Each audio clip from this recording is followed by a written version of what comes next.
कि भारत का वो एलीट ही था जो भारत की आजादी का इंटेलेक्चुअल लीडर था। तो कई बार डॉक्टर अम्बेडकर कहते थे कि भारत क्या जो अस्पृश्य है, भारत का जो उत्पीड़ित तबका है, उसको आजादी की लड़ाई की अगुवाई का मौका ही नहीं मिल रहा है। जब एक महान अम्बेडकर को नहीं मिला तो आम लोगों को मिल ही कैसे सकता था। अब आप कल्पना कर सकते हैं कि भारत में उस दौर में अम्बेडकर से ज्यादा विद्वतापूर्ण समझ रखने वाला व्यक्ति कौन था, मैं नहीं जानता। मैं सबका आदर करता हूं, लेकिन उतना बड़ा विद्वान कौन था कि जब ड्राफ्टिंग कमेटी के चेयरमैन के लिए चुनाव होने लगा कि भाई किसको नामांकित किया जाए, तो नेहरू और पटेल और आइगर ये सब लोग परेशान थे कि कौन किया जाए। तो उसमें फ्रांस, अमेरिका, वहां के भी कॉन्स्टिट्यूशनल एक्सपर्ट को लिस्ट में डाला गया था। जब गांधी जी के पास ये लोग सजेशन लेकर गए कि अमुक व्यक्ति को चेयरमैन बनाया जाए तो बापू कैसा रहेगा, तो वो गांधी जो अम्बेडकर से हमेशा नाराज रहते थे और वो अम्बेडकर जो गांधी पर अक्सर हमले करते रहते थे, उन्हीं गांधी ने नेहरू और पटेल को कहा कि कहां दूर देश के आदमी को घूम रहे हो लेकर लालटेन, अपने अम्बेडकर से बढ़िया ड्राफ्टिंग कमेटी का चेयरमैन कौन हो सकता है। And it is the evidence of history, ये इतिहास का एक साक्ष्य है कि डॉक्टर अम्बेडकर को ड्राफ्टिंग कमेटी का चेयरमैन महात्मा गांधी के सजेशन पर बनाया गया। यह भी एक नई बात आपके सामने मैं आज पेश कर रहा हूं। तो इसको जरूर समझिए कि अम्बेडकर और गांधी के बीच में जो डिबेट थी, जो विवाद थे, उन विवादों के बावजूद दोनों का एक दूसरे के प्रति कितना सम्मान था।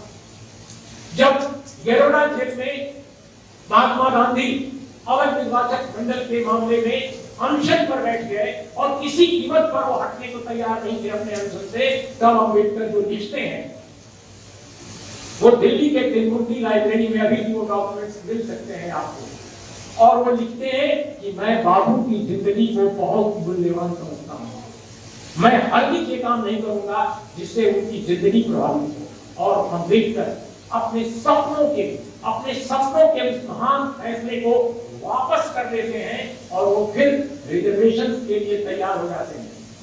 तो ये है अम्बेडकर। और भारत के संविधान में दोस्तों आप सब जानते हैं कि जो एफर्मेटिव एक्शन यानी आरक्षण की जो सैद्धांतिकी आई, वो सिर्फ इस देश के एक आदमी के कारण आई, और उस आदमी का नाम है डॉक्टर बी.आर. अम्बेडकर। यहां तक कि जो पिछड़े वर्ग के लोग हैं, पिछड़े वर्ग के लोग ओबीसी, जो हाल तक डॉक्टर अम्बेडकर को अपना नहीं समझते थे या डॉक्टर अम्बेडकर के बारे में बिल्कुल अनभिज्ञ रहते थे, ओबीसी के लोग, ओबीसी का भारत में जो रिजर्वेशन आया है वो भले डॉक्टर वीपी सिंह के दौरान आया, मंडल कमीशन की रिपोर्ट के बाद आया, लेकिन उसका रास्ता किसने बनाया? Doctor B R. अम्बेडकर ने। आर्टिकल 340 के जरिए भारत के संविधान की आर्टिकल 340 न होती तो ओबीसी के लिए रिजर्वेशन का संभव ही नहीं था। इट इज आर्टिकल 340 जो पाठ बनाती है भारत में ओबीसी के रिजर्वेशन के लिए, और ओबीसी का रिजर्वेशन का जो मसला था, बहुत कम लोगों को ये अंदाज है कि जब बाबा साहब ने नेहरू कैबिनेट से कानून मंत्री के रूप में इस्तीफा दिया था, तो वो हिंदू कोड बिल के नाम पर नहीं केवल दिया था। हिंदू कोड बिल एक मुद्दा था, 3 मुद्दे थे इस्तीफे के। वो इस्तीफे को है वो अनुसुरक्षित है हमारे अभिलेखागारों में, इस्तीफे की कॉपी, और वो जो है आपको इंटरनेट पर मिल जाएगी, पढ़ने की जरूरत है। डॉक्टर अम्बेडकर का इस्तीफा जो भारत की सरकार से था कानून मंत्री के पद से, वो 3 मुद्दों पर था। पहला मुद्दा था हिंदू कोड बिल, दूसरा मुद्दा था भारत की गलत विदेश नीति, और तीसरा मुद्दा था रिजर्वेशन का और आर्टिकल 340 की अनदेखी का। उन्होंने कहा कि जो समाज के अन्य उत्पीड़ित तबके उनके आरक्षण का रास्ता साफ करने के लिए आर्टिकल 340 के तहत कमीशन बनाने की जो बात की गई थी, उस कमीशन बनाने की बात को मौजूदा सरकार नजरअंदाज कर रही है। ये आरोप लगाया नेहरू सरकार पर, और इसके बाद उन्होंने क्या पत्र दिया था, ये थे अम्बेडकर। तो अम्बेडकर को एक पर्सपेक्टिव में समझा जाना चाहिए, एक पूरी मुकम्मल टोटलिटी में समझा जाना चाहिए। और दोस्तों बिल्कुल आखिर में मैं यूनाइटेड स्टेट्स ऑफ इंडिया का जो कॉन्स्टिट्यूशन एक मॉडल पेश किया था अम्बेडकर ने, जो उनके सपनों का संविधान था, उसकी कुछ बारीक चीजों को मैं आपको समझाना चाहता हूँ। उन्होंने क्या कहा, इसका मतलब यह है कि डॉक्टर अम्बेडकर जो आज का भारत का संविधान है उसमें भी ये चीजें जोड़ना चाहते रहे होंगे, लेकिन उनके पास मेजॉरिटी नहीं थी, उनके पास मेजॉरिटी नहीं थी। वो चीजें कैसी आती, वो था इसी संविधान में, वो कहते हैं अपने अपने संविधान में कि भारत में जितने प्रमुख उद्योग हैं, उपक्रम है, उन सबका स्वामित्व राज्य का होगा। राज्य मतलब राज्य सरकार नहीं, स्टेट, इंडियन स्टेट, यानी जो पब्लिक सेक्टर में सारे उपक्रम होंगे, ये डॉक्टर अम्बेडकर कह रहे हैं। आप कल्पना कीजिए कि फ्रांस में जो बातें कही गई थी क्रांति के दौरान, वो जब अक्टूबर रिवॉल्यूशन रूस में जो बातें कही गई थी वो, 1949 की चीनी क्रांति में जो बातें कही गई थी वो, और डॉक्टर अम्बेडकर की इस बात में कितनी समानता है।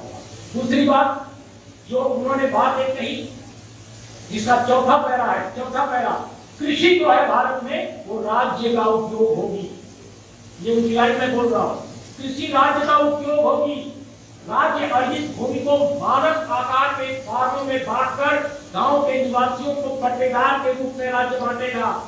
फॉर्म पर खेती बाड़ी सामूहिक फॉर्म के रूप में होगी। ये अद्भुत रिफॉर्म का मॉडल था दोस्तों, और ये लैंड टू द टीलर जो कम्युनिस्टों का आह्वान एक नारा होता है, उससे भी ज्यादा रेडिकल था। और अगर ये लैंड रिफॉर्म मुकम्मल होता, अगर ये लागू होता, तो भारत में जाति व्यवस्था को तोड़ने में भी बहुत आसानी होती, क्योंकि सामंती भूमि संरचना भारत में जाति व्यवस्था को बनाए रखने में बहुत ज्यादा मददगार रही है। लेकिन अम्बेडकर की इस बात को कौन सुनता और कौन सुनेगा। और दोस्तों इन्होंने एक बात, दो बातें और कहकर मैं अपनी बात खत्म करता हूं। पहली बात कास्ट के बारे में, इस पर दोस्तों मैं चाहूंगा कि आप लोग इस विश्वविद्यालय के लोग जो बाबा साहब के नाम पर बड़े विश्वविद्यालय के छात्र शिक्षक हैं, एनिमेशन ऑफ कास्ट जरूर अपने पास घर पे रखिए। जाति का विनाश जो किताब है वो इस देश की महानतम पुस्तिका है। ये एक भाषण था जो नहीं हो सका, उस किताब को जरूर पढ़िए। इस देश का कोई ऐसा धर्म ग्रंथ नहीं है, कोई ऐसा महान ग्रंथ नहीं है जिसमें इतनी क्षमता भारत में डेमोक्रेसी बनाने की है जितनी जाति का विनाश में। ये मैं दावे के साथ कह सकता हूं। और जो व्यक्ति कह रहा है, इसने गीता भी पढ़ा है, कुरान भी पढ़ा है, बाइबल भी पढ़ा है, रामायण भी पढ़ा है। इसलिए मैं इसको ईमानदारी से अपनी बात कह रहा हूं, अपने दिल से कह रहा हूं कि जाति का विनाश जो पुस्तिका है वो किसी धर्म ग्रंथ से भारत के डेमोक्रेसी के लिए, रिपब्लिक बनाने के लिए ज्यादा महान किताब है। और वो जातियों के खिलाफ है, वो किसी जाति के पक्ष में नहीं है, वो जातियों के दंश को सबसे बेहतर ढंग से समझती है। तो एक तो इस बात को कहकर मैं अपनी बात खत्म करूंगा कि उनका कहना था कि इस देश में डेमोक्रेसी सर्वाइव भी नहीं कर सकती अगर वर्ण व्यवस्था जारी रहती है। वर्ण व्यवस्था के जारी रहते हुए democracy is not possible in any society whether it is India और एनी अदर। और वो बात सच साबित हो रही है। और दूसरी बात जो उन्होंने कही, जो मेरे आज के वक्तव्य का आखिरी बात है, इस समय तमाम रंग बिरंगे बाबा आपके समाज में घूम रहे हैं।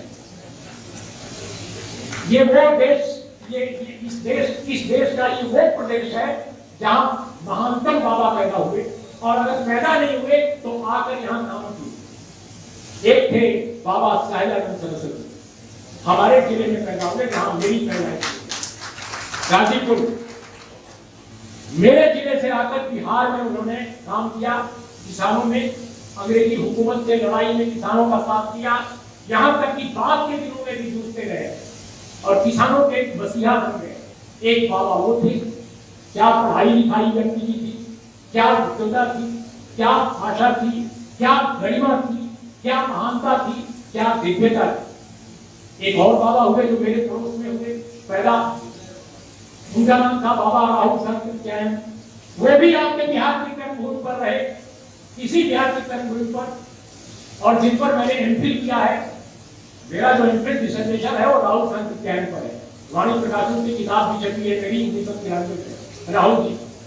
और वो राहुल बिहार की कर्मभूमि बिहार को बनाया। और आश्चर्यजनक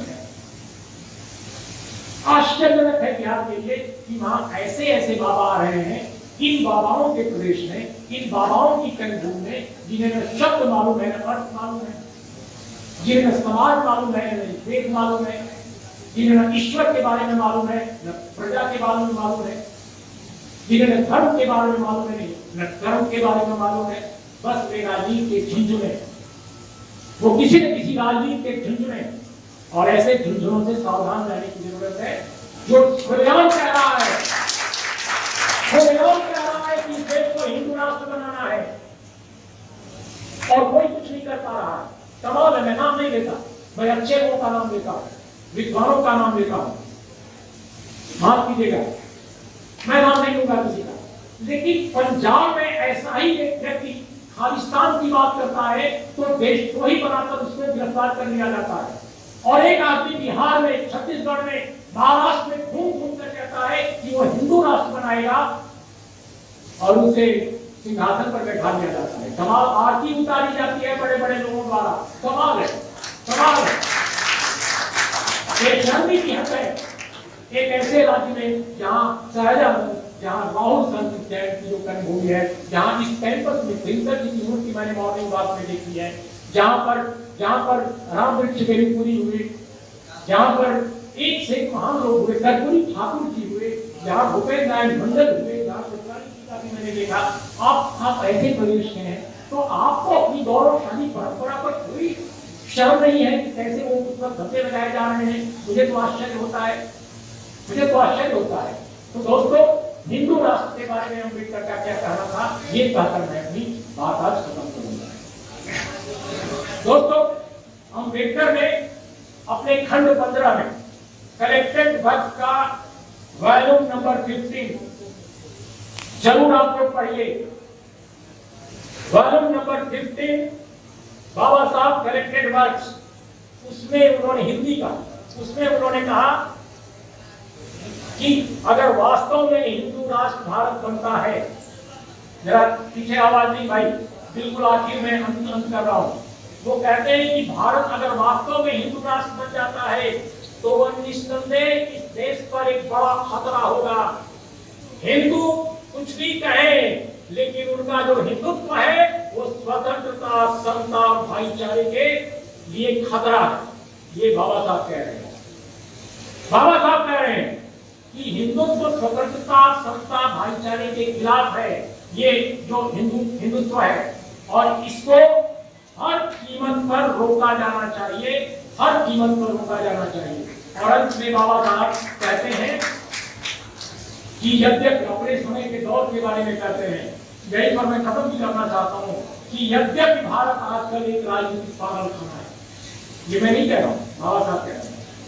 यद्यपि भारत आजकल एक राजनीतिक पागलखाना है, फिर भी मैं आशा करता हूं कि इस देश में पर्याप्त लोग बुद्धिमान व्यक्ति हैं, पर्याप्त लोग बुद्धिमान है।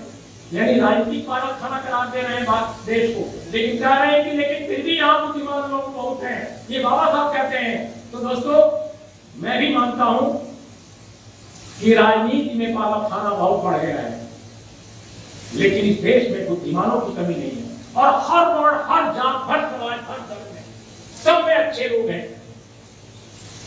जरूरत इस बात की है कि हर जाति, हर बिरादरी, हर समाज, हर प्रदेश के अच्छे लोग यूनाइट हो और यूनाइट होकर देश को बचाएं, क्योंकि देश वाकई खतरे में है। ये केवल नारा नहीं है कि देश खतरे में है, सचमुच खतरे में है।